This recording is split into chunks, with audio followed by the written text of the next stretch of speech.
what I wanted to ask you about as a creative and as somebody that you have a very intense schedule, right? Yeah, yeah. So how my did, son just broke up. My girlfriend just broke up with me like a month ago. Dude. You're too busy, and I'm like, I warned you ahead of time that I'm gonna Oh. see you once a week at most, and that's me carving time out to see you. Oh my gosh. And that just didn't cut it. I was like, yeah, I tried telling you before we even started dating, so that you didn't believe that I was literally available. just going to ask you about work-life balance, so I guess that It's answers that rough. question. Yeah. A lot of it's work. I was really good at math, and so I was always pushed to do accounting because all of my math tests I was always in like the top 0.2%, 0.2. I was always tested, and I never tried. I was horrible in high school. All my grades were terrible because I wouldn't do the homework because in my brain it never made sense. Well, why do I need to continually prove? I took the test. I got 100% on a test that everybody else is getting 60s on, and I proved I know the material. Why are you making me consistently prove the material over? I already know it. Teach me something new instead of making me learn the same crap over and over again. And so because I was so good at math, that was what the college push was for. And when my mom was supportive in the art end, she was always like, you'll never make a living doing that. It's really hard to do it. You need to go and do what clearly your gift is this math thing. And I tried the accounting for a while, and it was miserable because that is not a business that rewards creativity of any kind. It's a very just numbers, and you're a lot of times you're doing other people's money, and so you're looking at the ridiculous hundreds of thousands of dollars they're spending. You're like, man, I can barely afford my rent, and here I am working for $15 an hour, trying to figure out how you can skate by on $100,000 that you spent on something stupid that I'll never see in my life, and save you money doing it. Like, that doesn't seem fair. So it was just. It was a real low point. TMI, but I got really suicidal. There's a reason why accountants are some of the most suicide high. Really? Yeah, if you look it up. Hey, man, I'm going to aim to have you 3 clips by about 4 o'clock. Just transferring some footage over now. And yeah, I'll try to have some Dropbox links to you here shortly. It takes time. You have to fail at things a lot before you get good at it. But I can't remember the quote, but it's 10,000 hours in anything. That hit with me when I read that when I was younger. If you spend 10,000 hours in anything, you'll be a professional at it. And so I just started doing it. I did it for free. I went to these, YouTube guys that were just looking for voice acting stuff, and I would audition for everything. It didn't matter whether I thought I was good for the character or not. I just did it. And some of them started, especially like the Batman realm, because I could get real deep and be Batman. And so I would just read everything like Batman. And I'd get every Batman role I applied for, and it was all free in the beginning. And then once I started realizing, they said if you apply for 100 voice acting gigs, you'll get one. I applied for 100 and I got 32. I was like, all right, Wow. There's something here. Like, Yeah. I'm clearly, so that led me to, on a whim, LA of all places. I'm like, well, I'm not going to go anywhere doing this in Portland. And so I quit my job as a DJ that I'd done for 8 years. I had $1,500 in my pocket and a car, and I just drove to LA, and I had nowhere to live, no job, no nothing. I just showed up in LA like, all right, let's make this work, which is how a lot of people end up homeless down there. And within 2 days I had a job because I went to every nightclub I could. That was kind of my, I knew I had that at least. And resume, interviewed, and finally one of them landed me, and came back home 2 days, after 2 days in LA with a job, and everybody that was staying in this hostel. I literally moved into a hostel where there were 32 people living in a 6-bedroom when I first got to LA, and we've been here 6 months, and we turn in applications, we haven't found anything. And I'm like, yeah, but I want you guys. You sit here and do this all day and turn in applications. You're not out there beating the streets. You're not fighting for it. You got to fight for it. This is LA, man. I'm trying to do more actor reels, so I was like, well, this is a way to sort of like market myself for that. Got a lot of responses. But yeah, and brain fried. So I now owe myself, or I owe Clara, 5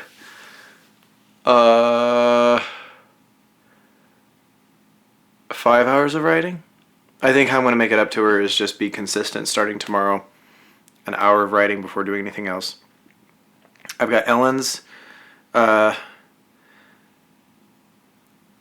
edit for her second reel.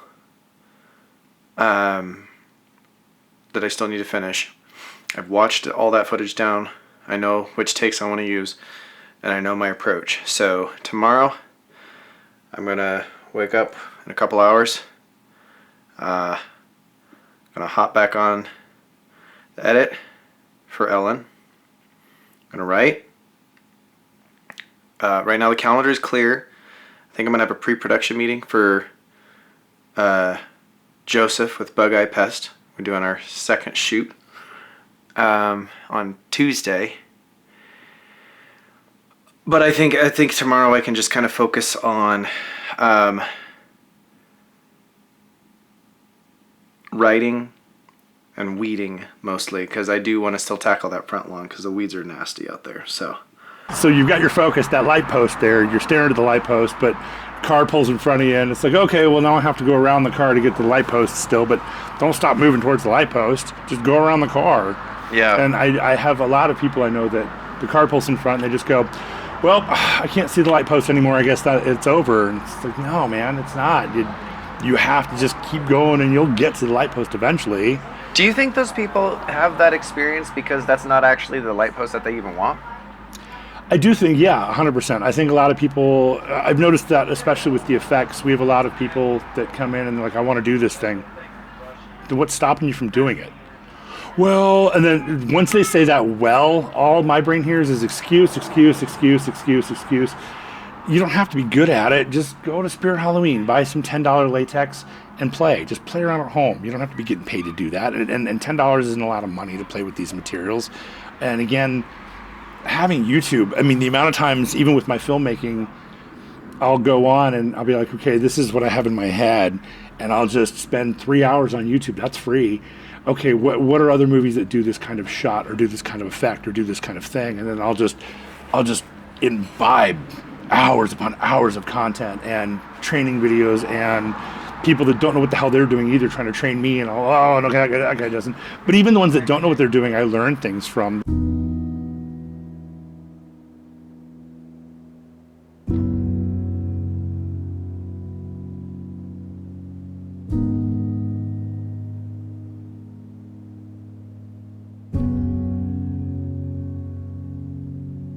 Do you have like a moment where you can remember looking back and be like, this is what I want to do? For me, it was Michael Mann's Collateral. Oh yeah? Yeah, 2004. I saw it in the theater. I was already doing the film thing. I'd already, as a teenager, I'd been writing basically Star Wars ripoff kind of stuff, Star Wars, Star Trek kind of, but it was, I was 12, 13, right, I thought I was going to get into like CGI and animation because I drew a lot as a kid, but I didn't have the real patience for it. And so once I found a camera, I was working at Burger King at 15, and I didn't party, I didn't have a car, so and my dad actually kept control of my money. So it was just literally building up in a bank account. And so I had like $4,000 at one point. And so I was like, I got a computer so I could try computer animation. But one day I'm walking down Walmart and I see a Sony Handycam and I'm like, maybe I should try video. The thing about Collateral that caught me was Jamie Foxx's character, Max. And, he's this taxi driver, but he's got this big dream. And he's just, someday, and Tom Cruise, which one of the few times I think that he's played a villain, and in my opinion, it's his best role ever. I forget that it's Tom Cruise, it's Vincent for me. But Vincent is challenging Max and saying, basically, you were never gonna do it. And he's calling him out on his shit to such a degree, and it causes Max to just snap. Hey Ellen, exclamation point. Here's my first pass of your scene with Abigail, period. Let me know how this plays. And I walked out of the theater and I was like, that is what I want to do. That is what I want to do. And really did not have that kind of experience with cinema again until Sinners. And again with Sinners it was another layer because and really relevant to where I am where I was last year and what brought me out of that. Because last year I was letting go of an idea of somebody that just wasn't. And I was completely, absolutely, in every kind of way being forced to let that completely 100% forever go. Yeah. And it was like, in the context of that happening right in front of me, I go and watch Sinners. And there was something about that, like it had all the components of everything of that put onto the screen and building to this crescendo in the middle, and then taking me into this space of going, yes, because what I want to create is something that transcends form.